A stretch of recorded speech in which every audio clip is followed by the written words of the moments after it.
Selamat pagi Bapak, Ibu, Saudara dan Saudari yang terkasih. Mari kita bangkit berdiri memulai kebaktian kita hari ini dengan memuji Tuhan. Hai mari sembah.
Pertolongan kita adalah di dalam nama Tuhan yang menjadikan langit dan bumi.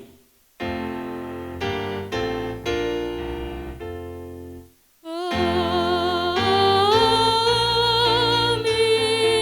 amin, amin. Kasih karunia dan damai sejahtera dari Allah, Bapa kita, dan dari Tuhan Yesus Kristus menyertai saudara sekalian. Dan beserta saudara juga. Jemaat dipersilakan duduk. Selamat pagi Bapak Ibu serta saudara-saudari sekalian. Saya juga mau menyapa saudara-saudara kita yang ada di Bajem Windu, Bajem Mulyosari, dan Baposjem Probolinggo.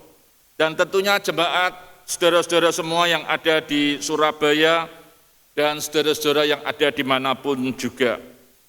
Mari kita memperhatikan tema kita hari ini adalah kasih dan perubahan hidup. Biarlah melalui tema ini kita senantiasa diingatkan untuk terus-menerus berubah menjadi orang-orang yang semakin mengasihi sesama kita. Mari kita masuk di dalam doa pengakuan dosa. Tuhan, kami bersyukur kalau hari ini kami dapat datang ke hadirat-Mu. Kami bersyukur untuk kehidupan yang telah Engkau berikan kepada kami semua. Ampunilah dosa-dosa kami yang selalu membanggakan keegoan kami. Ampuni juga untuk perkataan kami yang senantiasa menyakiti sesama kami. Demi Kristus Tuhan, kami berdoa. Amin. Marilah kita berdiri untuk menyambut berita anugerah yang terambil dari 1 Yohanes pasalnya yang pertama, ayat 8 dan 9. Begini bunyi firman Tuhan. Jikalau kita mengakui dosa kita, maka Ia adalah setia dan adil, sehingga Ia akan mengampuni segala dosa kita dan menyucikan kita dari segala kejahatan. Demikianlah berita anugerah dari Tuhan. Syukur kepada Allah. Apa yang dapat membuat seseorang yang percaya berubah menjadi lebih baik? Jawabannya adalah Yesus. Ya, Yesus yang hidup di dalam hidupnya. Mari kita pujikan perubahan besar.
Mari kita satukan hati kita di dalam doa pelayanan firman Tuhan.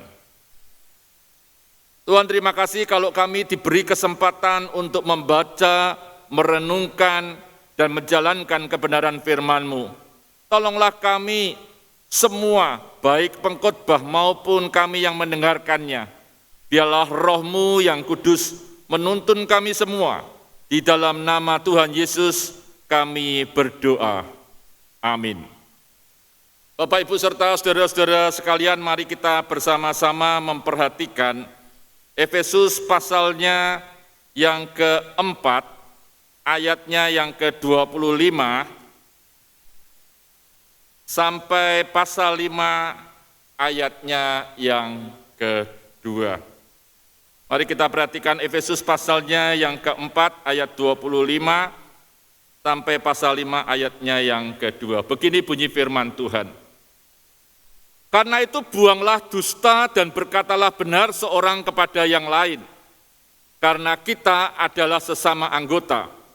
Apabila kamu menjadi marah, janganlah kamu berbuat dosa. Janganlah matahari terbenam sebelum padam amarahmu. Dan janganlah beri kesempatan kepada iblis. Orang yang mencuri, janganlah ia mencuri lagi, tetapi baiklah ia bekerja keras dan melakukan pekerjaan yang baik dengan tangannya sendiri, supaya ia dapat membagikan sesuatu kepada orang yang berkekurangan. Janganlah ada perkataan kotor keluar dari mulutmu, tetapi pakailah perkataan yang baik untuk membangun di mana perlu, supaya mereka yang mendengarnya beroleh kasih karunia. Dan janganlah kamu mendukakan Roh Kudus Allah yang telah memeteraikan kamu menjelang hari penyelamatan. Segala kepahitan, kegeraman, kemarahan, pertikaian, dan fitnah hendaklah dibuang di antara kamu. Demikian pula segala kejahatan. Tetapi hendaklah kamu ramah seorang terhadap yang lain, penuh kasih mesra dan saling mengampuni, sebagaimana Allah di dalam Kristus telah mengampuni kamu. Pasal 5 ayatnya yang pertama, sebab itu jadilah penurut-penurut Allah, seperti anak-anak yang kekasih. Dan hiduplah di dalam kasih, sebagaimana Kristus Yesus juga telah mengasihi kamu dan telah menyerahkan dirinya untuk kita sebagai persembahan dan korban yang harum bagi Allah. Sampai demikian jauh pembacaan firman Tuhan. Berbahagialah saudara-saudara yang membaca, yang merenungkan, dan yang melakukan firman Tuhan setiap hari. Haleluya. Haleluya, haleluya, haleluya.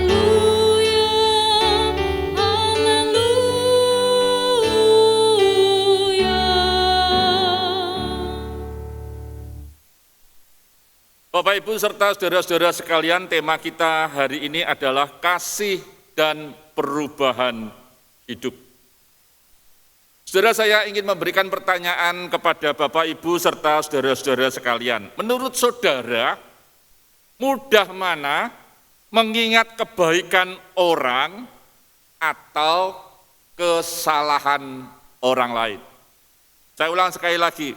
Menurut saudara, mudah mana mengingat kebaikan pada orang atau kesalahan orang lain? Bahkan saudara, kalau kita mau jujur, ketika orang lain telah berbuat baik kepada kita, mungkin kita tidak pernah menghitung baiknya berapa kali, namun sewaktu orang itu berbuat salah kepada kita, apa yang ada di dalam benak memori kita? Biasanya kita langsung mengingat akan kesalahannya. Saudara, ternyata kita ini gampang mengingat kesalahan orang lain. Bahkan ada orang-orang yang menyimpan kesalahan orang lain itu cukup lama. Bahkan saudara, ada orang yang sampai menyimpan kesalahan orang lain, bahkan orang lainnya sudah meninggal pun, ia masih tetap tidak bisa menerima atau dia masih terus menyimpan kesalahan orang lain itu. Ada banyak kasus-kasus yang kita ketahui hal itu bisa terjadi. Tetapi saudara, Paulus mengingatkan kepada kita semua, sebetulnya hal-hal yang semacam ini adalah orang-orang yang masih dikatakan sebagai manusia-manusia lama. Bahkan saudara, Paulus berkata bahwa mereka itu adalah manusia-manusia yang hidup tanpa Allah. Maka di dalam Efesus pasal 4 ayat 17 dikatakan, jangan hidup lagi sama seperti orang-orang yang tidak mengenal Allah dengan pikiran yang sia-sia.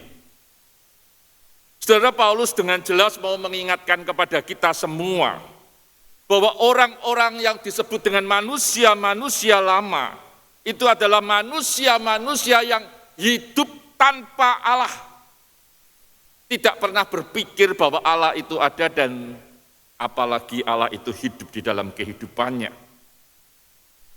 Saudara, apa yang dilakukan oleh orang-orang yang kita sebut sebagai manusia lama atau manusia-manusia yang hidup tanpa Allah?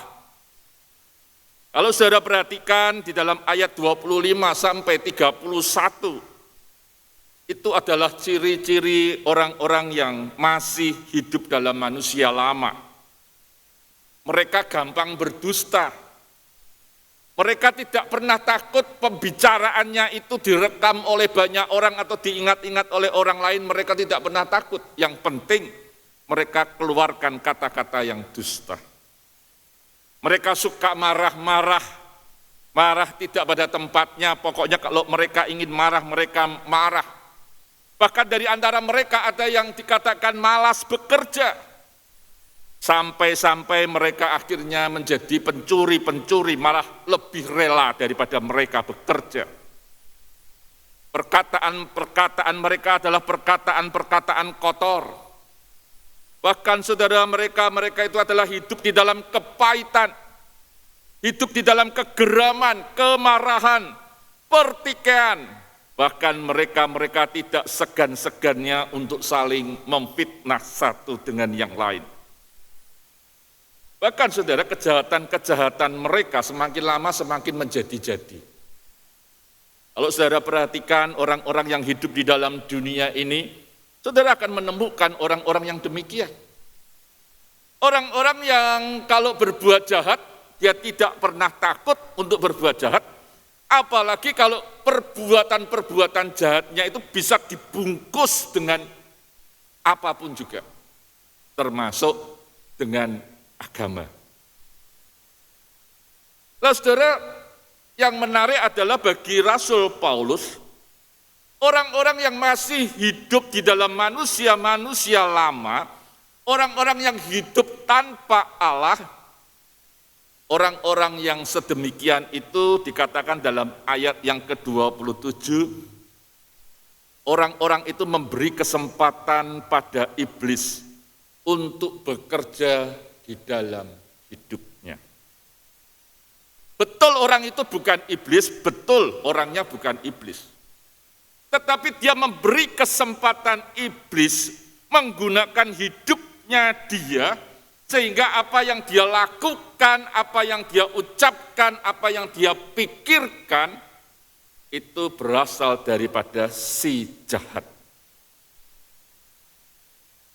Nah, saudara, Paulus mengingatkan kita juga orang-orang sebagai orang-orang yang percaya atau sebagai anak-anak Allah, kalau kita masih tetap melakukan dan bahkan memberi kesempatan kepada iblis untuk bekerja di dalam kehidupan kita, maka dia katakan bahwa kita ini adalah orang-orang yang sedang mendukakan Roh Kudus. Saudara, mendukakan Roh Kudus ini sangat erat sekali ketika kita mempersilahkan iblis itu bekerja di dalam kehidupan kita. cara-cara berpikir yang tidak baik, cara-cara berpikir yang kotor, cara berpikir yang jahat, membuat iblis masuk di dalam kehidupan kita, sehingga kita yang kita lakukan bukan memuliakan Tuhan. Tetapi justru dikatakan pada bagian firman Tuhan ini, ayat yang ke-30, kita mendukakan Roh Kudus. Saudara, ini adalah hal yang cukup serius bagi Paulus. Oleh sebab itu, saudara, Paulus ingin memberikan satu nasihat yang menurut saya sangat luar biasa sekali. Supaya kita ini benar-benar dapat menjadi orang-orang yang hidupnya sesuai dengan harapan Tuhan. Oleh sebab itu apa yang harus kita lakukan? Di dalam pasal yang kelima ayat yang ke-1 dikatakan demikian. Sebab itu jadilah penurut-penurut Allah seperti anak-anak yang kekasih. Saudara, yang pertama Paulus mengharapkan supaya kita semua menjadi penurut-penurut Allah. Apa artinya penurut-penurut Allah? Saudara, kata penurut ini memiliki pengertian jadilah peniru-peniru Allah. Artinya yang kita lihat, yang kita tiru itu adalah Allah, bukan dunia. Kalau kita memperhatikan yang terjadi di dalam kehidupan kita, kita berusaha meniru Allah. Bahasa yang Rasul Paulus katakan yaitu menjadi serupa dengan anak Allah.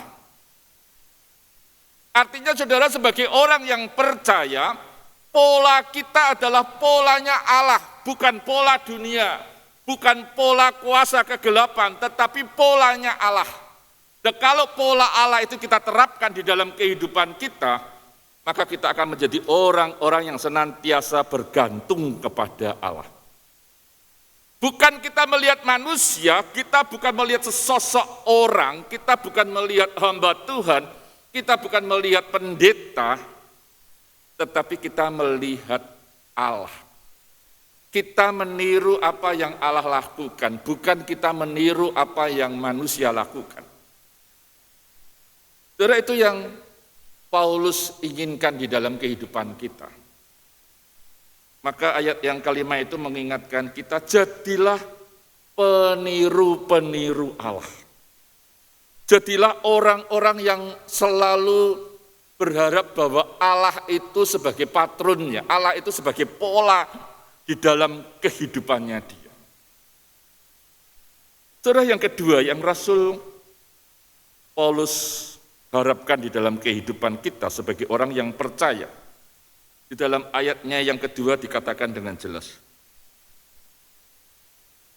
Dan hiduplah di dalam kasih, sebagaimana Kristus Yesus juga telah mengasihi kamu dan telah menyerahkan dirinya untuk kita sebagai persembahan dan korban yang harum bagi Allah. Saudara, yang kedua, kalau kita itu menjadi peniru-peniru Allah, maka yang kedua, kita diharapkan untuk hidup di dalam kasih. Bukan kasih manusia, bukan kasih kita, tetapi kasih agape, kasih yang dari Tuhan, kasih yang rela berkorban. Maka dikatakan di dalam ayat yang kedua, sebagaimana Kristus telah mengasihi dan telah menyerahkan dirinya. Artinya bahwa kita menghidupi kasih Kristus itu di dalam kehidupan kita. Dasar kita mengasihi sesama kita itu bukan karena kehebatan kita, bukan karena harta kita, bukan apa yang kita miliki. Tetapi dasar kita mengasihi orang lain itu karena kasih Kristus yang telah hidup di dalam kehidupan saya. Saudara, ini sangat penting sekali supaya kita betul-betul tahu bahwa Kasih Kristus itulah yang dapat membuat perubahan di dalam kehidupan kita. Kasih Kristus itulah yang memampukan kita ini berubah. Semakin hari semakin berubah menjadi baik, dan semakin hari arah kita jelas mengikut Kristus. Sebagai peniru-peniru Allah, menjadi orang-orang yang memiliki polanya Allah, bukan pola dunia. Maka saudara, apa yang semestinya dilakukan oleh orang-orang yang hidup di dalam kasih Allah? Saudara, orang yang hidup di dalam kasih Allah, dia harus mengalami perubahan di dalam kehidupannya dia. Tidak bisa saudara kita ngomong kepada orang lain, aku sudah Kristen, aku sudah percaya, tetapi apa yang saudara katakan, apa yang saudara lakukan, apa yang saudara perbuat tidak berkenan kepada Allah. Tidak bisa kita katakan, aku sudah Kristen, perkara aku jahat atau tidak itu urusanku dengan Tuhan. Tidak bisa saudara begitu. Maka saudara kalau kita perhatikan di dalam ayatnya yang ke-25 sampai 32 itu ada banyak hal yang Paulus ingin ungkapkan yang seharusnya terjadi di dalam kehidupan kita sebagai orang yang percaya. Dikatakan di situ, buanglah dusta. Orang yang sudah dipenuhi kasih Allah itu dia berani membuang dustanya, kebiasaan-kebiasaan berbohong kepada siapapun juga, ia tidak mau lakukan, tapi ia mau berkata yang benar. Ia mau membuang dusta itu. Kalau dia dulunya hidupnya suka-suka marah di mana-mana dia bisa marah seenaknya sendiri karena dia merasa punya hak untuk marah. Tetapi kalau dia sudah memiliki kasih Kristus, seharusnya dia menjadi peramah, bukan pemarah. Tapi hidupnya penuh dengan keramahan. Bahkan saudara Paulus dengan jelas menyatakan kalau orang-orang yang dulunya malas bekerja, bahkan mereka sempat menjadi orang-orang yang jahat, yaitu mencuri, maka Paulus menasihatkan kepada mereka untuk bertobat. Yang mencuri berhenti mencuri, dia bekerja. Bukan saja bekerja, tetapi dia memberi makna di dalam pekerjaannya itu, bahwa dengan dia bekerja, dia bisa menjadi berkat bagi banyak orang. Justru Paulus ingin mengajak kepada jemaat yang ada di Efesus, bukan saja saudara hidup baik, tetapi kebaikanmu itu bisa menjadi berkat bagi banyak orang, karena kasih itu membawa perubahan di dalam kehidupan kamu. Bahkan saudara, Paulus mengharapkan orang-orang yang memiliki perkataan-perkataan kotor, suka maki-maki, suka mengeluarkan kamusnya yang begitu banyak, kebun binatang keluar semua, diungkapkan semua perkataan-perkataan yang tidak membangun. Rasul Paulus, kalau engkau sudah berubah, kalau kasih itu mengubah kehidupan kamu, maka perkataan-perkataan yang kotor itu harus diubah menjadi perkataan-perkataan yang membangun. Perkataan-perkataan yang kalau orang mendengar perkataanmu, dia akan mendapatkan kasih karunia Allah. Menurut saya ini luar biasa sekali, saudara. Dulunya suka caci maki, dulunya suka marah-marah, dulunya suka omong-omong yang kotor, dia ubah menjadi pembicaraan yang baik, pembicaraan yang berkenan kepada orang lain, dan membuat orang lain itu bersuka cita atas pembicaraannya dia. Bahkan Rasul Paulus mengingatkan untuk kita, orang-orang yang sudah percaya itu membuang kepahitan, kegeraman, kemarahan, pertikaian, fitnah, dan segala kejahatan. Mari manusia lama itu kita tinggalkan karena ada kasih Allah yang mengubah kehidupan kita. Bukan saja mengubah kehidupan kita, tetapi mengubah cara kita berpikir, mengubah perkataan kita, mengubah tingkah laku kita, menjadi orang-orang yang hidup di dalam kasih. Saudara, orang-orang yang senantiasa menghidupi kasih, maka kasih itu akan membawa perubahan di dalam kehidupannya dia. Saudara, itu berarti kita sadar, kalau kita menjadi orang-orang yang hidup di dalam kasih, maka itu berarti kita tidak memberi kesempatan kepada iblis untuk bekerja di dalam kehidupan kita. Kalau kita menjadi manusia lama, kalau kita menjadi manusia yang hidup tanpa Allah, kita memberi kesempatan iblis itu untuk bekerja. Tetapi ketika saudara dan saya menjadi orang-orang yang percaya dan kita terus-menerus hidup di dalam kasih, maka berarti kita membuat Roh Kudus itu bersukaria. Iblis tidak kita beri kesempatan untuk bekerja dalam kehidupan kita, sehingga membuat Roh Kudus yang ada di dalam kehidupan kita itu bersukacita karena apa yang kita lakukan dan kita kerjakan, bahkan yang kita pikirkan.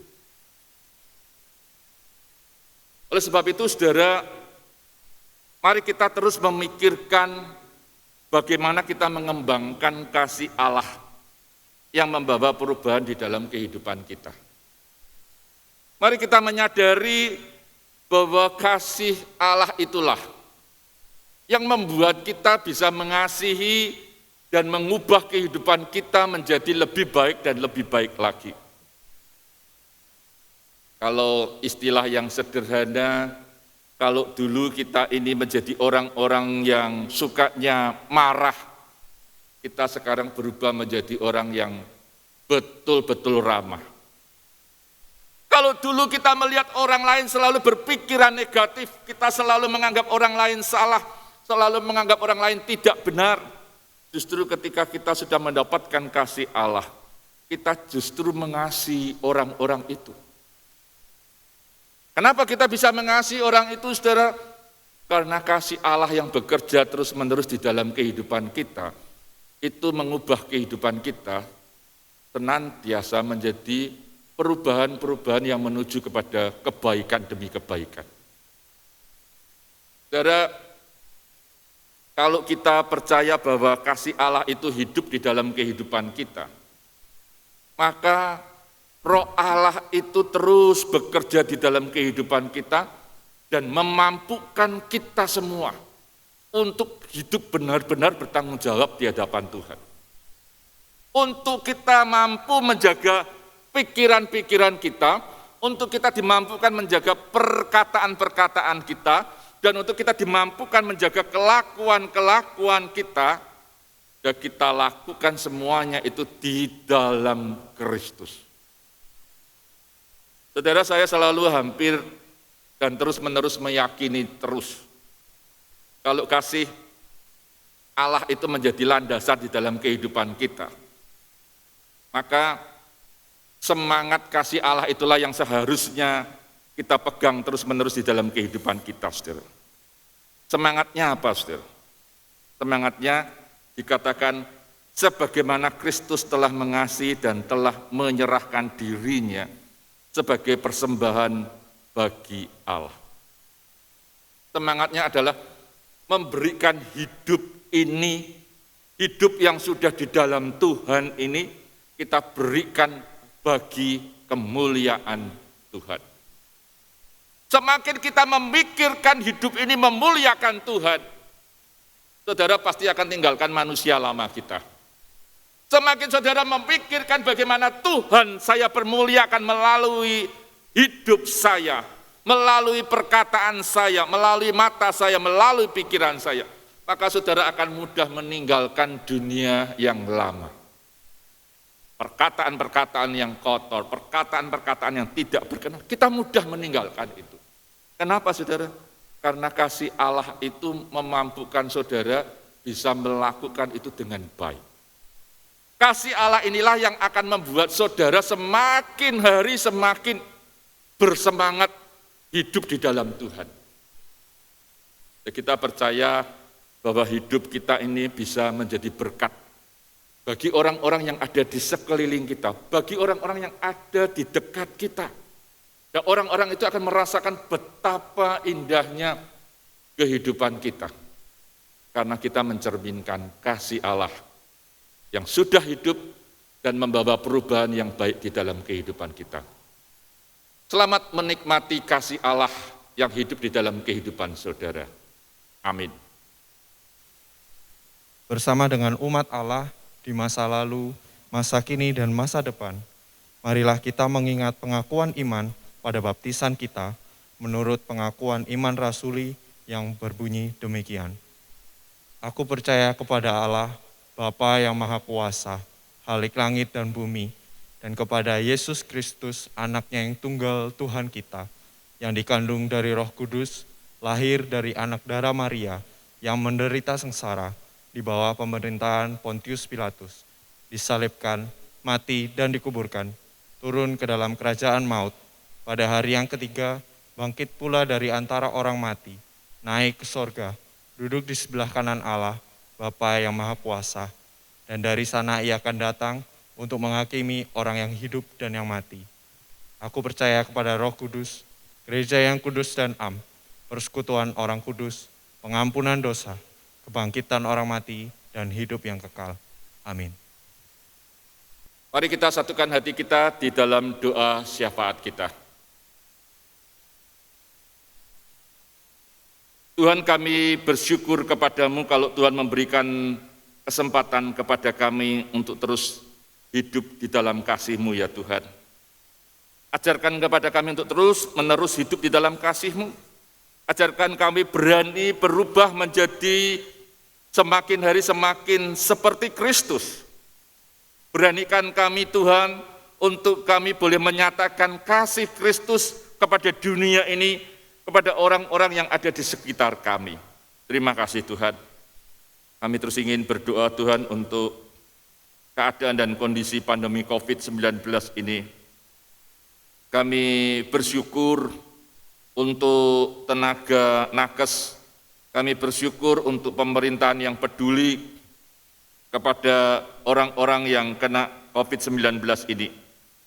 Kami tahu ini adalah masa-masa yang sulit, masa-masa yang kami harus hadapi, bukan saja bangsa Indonesia, tetapi hampir seluruh dunia merasakan semuanya ini. Oleh sebab itu Tuhan sertai untuk saudara-saudara kami, sertai untuk mereka-mereka yang saat ini sedang sakit COVID-19. Lindungi juga para tenaga kesehatan, lindungi untuk setiap dokter, perawat, suster yang ada, mampukan mereka semua juga memiliki tubuh yang sehat.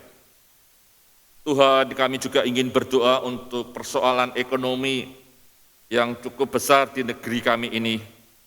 Kami tahu ini keadaannya sulit, biarlah rakyat kami boleh bekerja bersama-sama untuk mendatangkan kebaikan bagi semua orang. Kami juga terus ingin berdoa biarlah Engkau yang terus memampukan bangsa kami boleh bersatu padu untuk memikirkan yang terbaik yang kami lakukan dan kami kerjakan untuk bangsa dan negeri yang kami cintai ini. Tuhan, kami juga ingin berdoa untuk Bajem Mulyosari. Kami berdoa juga untuk Bajem Windu, dan kami juga berdoa untuk Baposjem Probolinggo. Sertai mereka semua ketika mereka melayani Tuhan. Panitia-panitia yang sudah dibentuk, mari Tuhan Kau yang boleh membuat mereka dapat melayani dengan sebaik-baiknya. Kami berdoa untuk setiap jemaat yang ada di sana, biarlah Engkau juga akan menyertai dan melindungi mereka. Tuhan, terima kasih untuk semuanya ini. Jagai Tuhan untuk kesehatan kami masing-masing. Engkau jagai untuk pekerjaan kami masing-masing. Mereka-mereka yang mencari pekerjaan yang baru, mari Tuhan Engkau yang boleh membukakan jalan bagi mereka. Terima kasih Tuhan. Kami mau menyerahkan kehidupan kami selanjutnya ke dalam tangan pengasihan Tuhan. Dan kami mau mempercayakan kehidupan kami juga ke dalam tangan pengasihan-Mu. Kami berdoa hanya di dalam nama Tuhan Yesus yang mengajarkan doa kepada kami. Bapa kami yang ada di surga, dikuduskanlah nama-Mu. Datanglah kerajaan-Mu, jadilah kehendak-Mu di bumi seperti di surga. Berikanlah kami pada hari ini makanan kami yang secukupnya, dan ampunilah kami akan kesalahan kami, seperti kami juga mengampuni orang yang bersalah kepada kami. Dan janganlah membawa kami ke dalam pencobaan, tetapi lepaskanlah kami daripada yang jahat. Karena Engkaulah yang mempunyai kerajaan dan kuasa dan kemuliaan sampai selama-lamanya. Amin. Umat yang terkasih, kini saatnya kita memberi ucapan syukur melalui persembahan dengan mendasarinya pada firman Tuhan dari Roma pasal 12 ayat 1. Karena itu saudara-saudara, demi kemurahan Allah, aku menasihatkan kamu supaya kamu mempersembahkan tubuhmu sebagai persembahan yang hidup, yang kudus, dan yang berkenan kepada Allah. Itu adalah ibadahmu yang sejati. Mari kita memuliakan Tuhan dengan memuji bagi Yesus kuserahkan.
Mari kita berdoa untuk menyerahkan persembahan ini. Ya Tuhan, kami bersyukur kepadamu karena kami diberi kesempatan untuk mempersembahkan apa yang telah Engkau berikan kepada kami. Berkati persembahan ini supaya dapat digunakan untuk besaran nama-Mu melalui gereja-Mu di tempat ini. Dalam nama Yesus kami berdoa. Amin. Marilah kita melanjutkan ibadah kita di dalam kehidupan sehari-hari dan bertekad untuk terus bertumbuh dalam kasih-Nya.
Sekarang terimalah berkat Tuhan.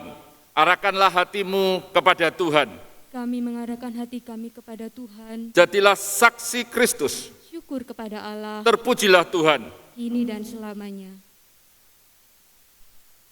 Tuhan memberkati engkau dan melindungi engkau. Tuhan menyinari engkau dengan wajah-Nya dan memberi engkau kasih karunia. Tuhan menghadapkan wajah-Nya kepadamu dan memberi engkau damai sejahtera. Amin.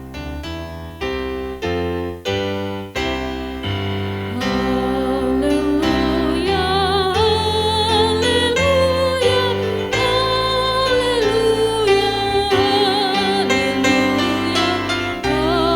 haleluya, amin, amin, amin. 。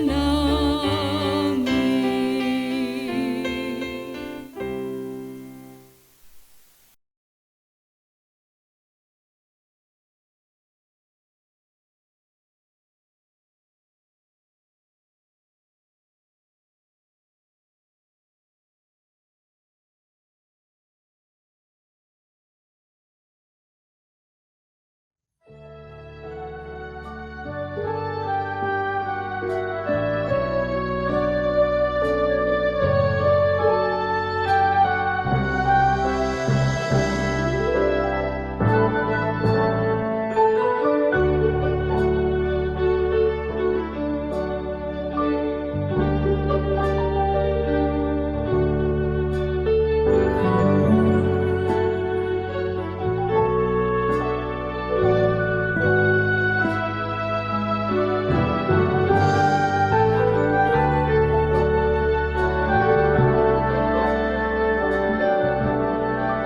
Ini adalah saat-saat di mana kita mengalami banyak tantangan,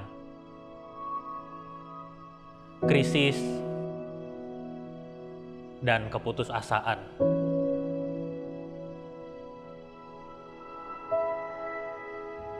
Kehilangan orang-orang yang kita kasihi, kondisi keuangan yang tak menentu, masa depan yang makin mengkhawatirkan.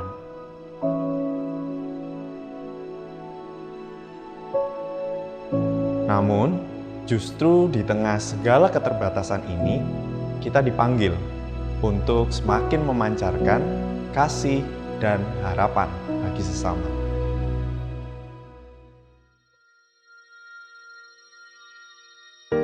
Inilah yang menjadi panggilan kita semua, sekaligus menjadi dasar bagi visi GKI Residen Sudirman tahun 2021 sampai 2024, yaitu menjadi gereja yang relevan melalui pemuritan dan kesaksian.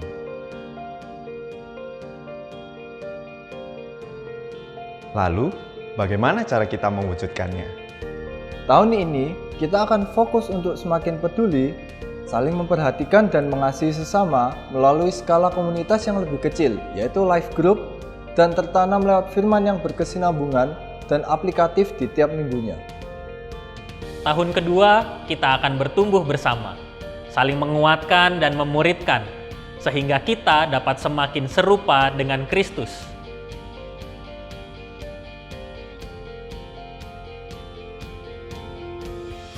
Tahun ketiga adalah waktu kita untuk berbagi. Saatnya kita menjadi saksi bagi orang-orang di sekitar kita, agar nama Tuhan semakin dimuliakan. Ini adalah saat kita untuk memulai. Ini adalah kesempatan kita untuk melakukan langkah-langkah kecil demi sebuah perubahan besar. Mari kita mulai dengan saling mengasihi dan saling peduli. Selamat memasuki dan menghayati The Year of Caring.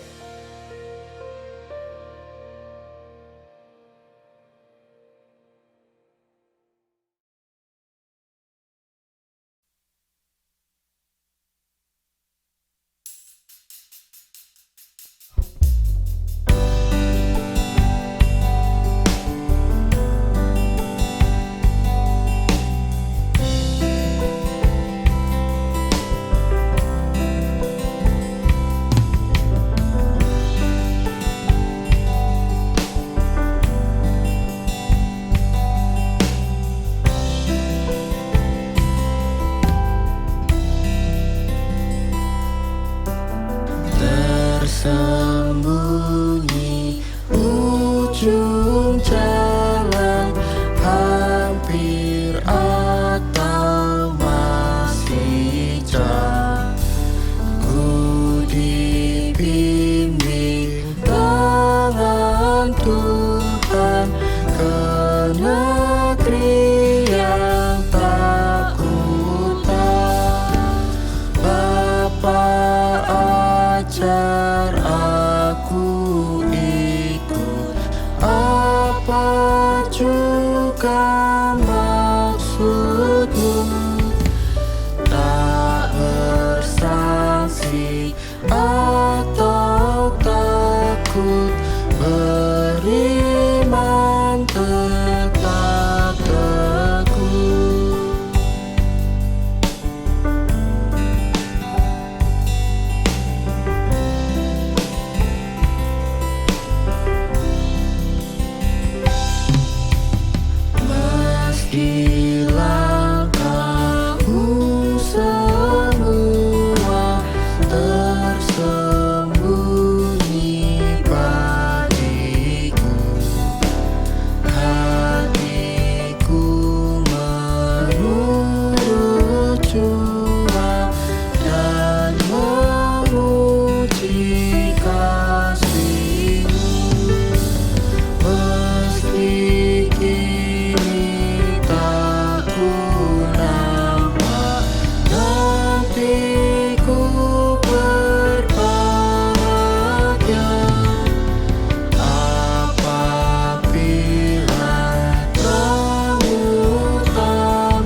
Tuhan